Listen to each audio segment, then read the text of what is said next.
Hi, my name is Jim from Kids for the Bay. Last year I worked a couple of weeks during summer camp as a guest staff member, and this year coming up was going to be the first time I got to be a leader for the entire camp. My favorite part about Kids for the Bay summer camp is that we get to explore and really learn about our local environment together. We get to learn all about the ecology of the San Francisco Bay Estuary and take field trips all over the bay and experience some really amazing places all together. Today we are going to be reading a book about one of my favorite trees, the mighty redwood. This book is called Redwoods by Jason Chin, and our story begins in a subway station. The coast redwoods are among the oldest trees in the world. Their ancestors lived about 165 million years ago, during the Jurassic period. One tree can live for more than 2,000 years, which means there are trees alive today that first sprouted during the Roman Empire. Redwoods have shallow root systems that travel more than 100 feet from the tree. They help the tree stand, and they need all the help they can get because they are the tallest living things on the planet. Redwoods regularly grow to be more than 200 feet tall.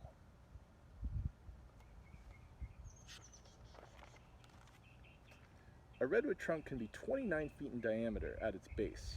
That's so wide that a tunnel can be cut in it, big enough for a car to drive through. Amazingly, such a tall tree starts from a seed about the size of a tomato seed. A 1-inch long cone that houses the seed falls to the ground, and if the conditions are right, the tree will sprout. With enough light and water, a redwood sapling can grow fast, up to 2 feet per year.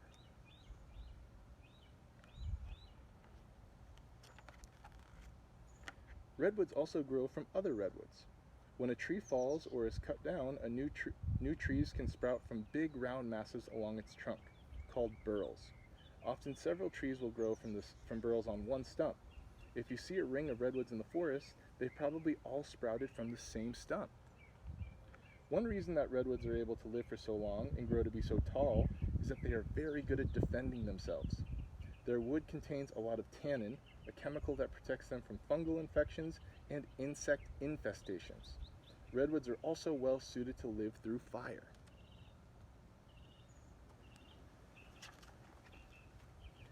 If there is a fire, their extremely thick bark shields them from the heat, just like the heat-resistant tiles on a space shuttle. Their branches don't start until very high up, about 200 feet in some cases, which also helps protect them from fire, since most forest fires can't reach their needles. Even if a fire penetrates a redwood's bark, the tree can still live.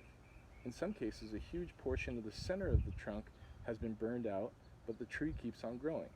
In many ways, fires actually help redwoods by clearing out other plants that would otherwise compete for resources like water and soil.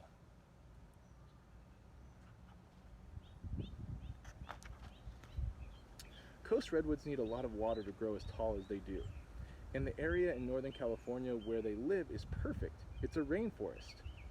The air is cool and damp, and the land is often covered in thick fog. It takes a long time for water to travel all the way from the roots to the top of a redwood tree, and the fog helps the trees by preventing them from losing moisture to evaporation. In addition, the needles of a redwood tree can absorb moisture straight from the air.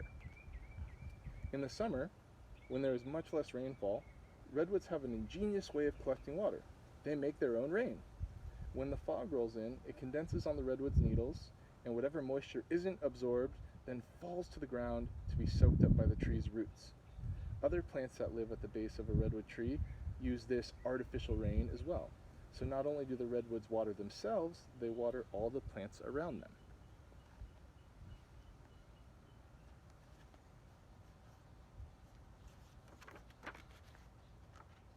The branches of a redwood tree are called the crown, or canopy, and start very high up in the trunk. To study redwood crowns, scientists have to climb into them, and this is not easy. Because the trees are so tall, researchers use a bow and arrow to launch a rope over the branches When the rope is secure, they can pull themselves up. It is very dangerous work. When the needles fall off a redwood, they decay and turn to soil. And redwoods are so big that the soil often collects in the trees themselves. Soil that collects in the branches of a tree or in the crevices on its trunk provide a home for other plants. Plants that grow on redwoods are called epiphytes. The most common epiphyte found in redwoods are ferns. In one tree, researchers found a mass of ferns weighing more than 1,600 pounds. That's heavier than a full-grown polar bear.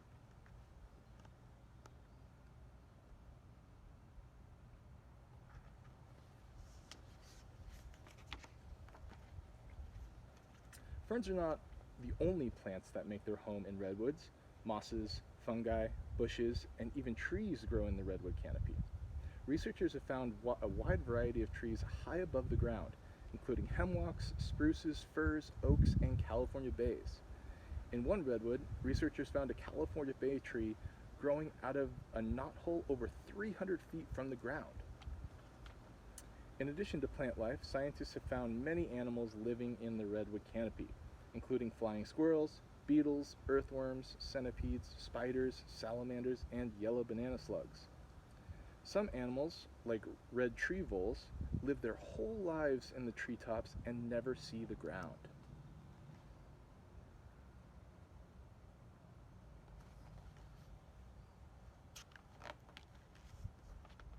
Many birds live in the tops of redwoods, including bald eagles, ospreys, and woodpeckers.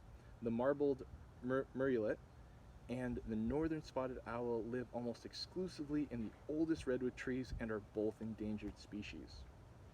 When a redwood is injured, the tree will often sprout new trunks that look like miniature versions of the tree itself.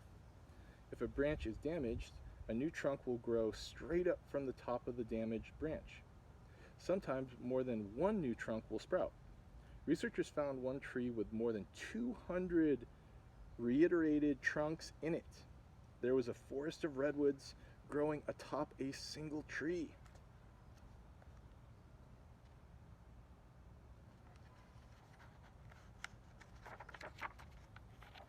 The crown of a redwood can be very complex. As the tree grows, its main branches and the branches of its new trunks crisscross and run into each other, forming a maze of growth.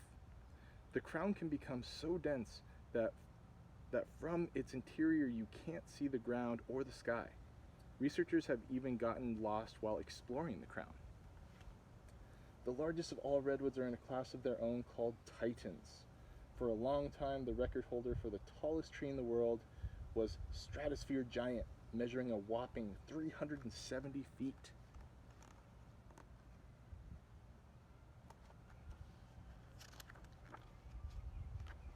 But that record was broken in the summer of 2006 when researchers discovered Hyperion, a giant coast redwood rising 379.1 feet from the ground, and it's still growing.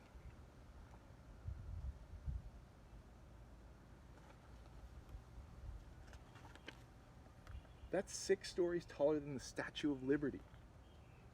It's taller than a 30-story skyscraper.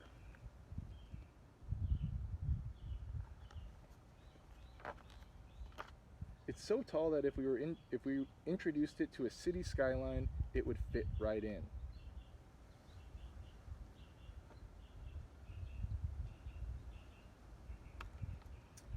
Looks like a redwood explorer forgot his redwood book.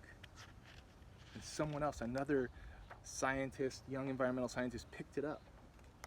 And she is starting her journey on exploring redwoods herself.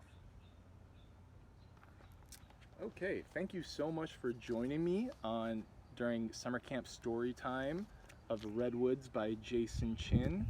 I hope you can join us next year when we celebrate our 20th anniversary of summer camp. Thank you so much.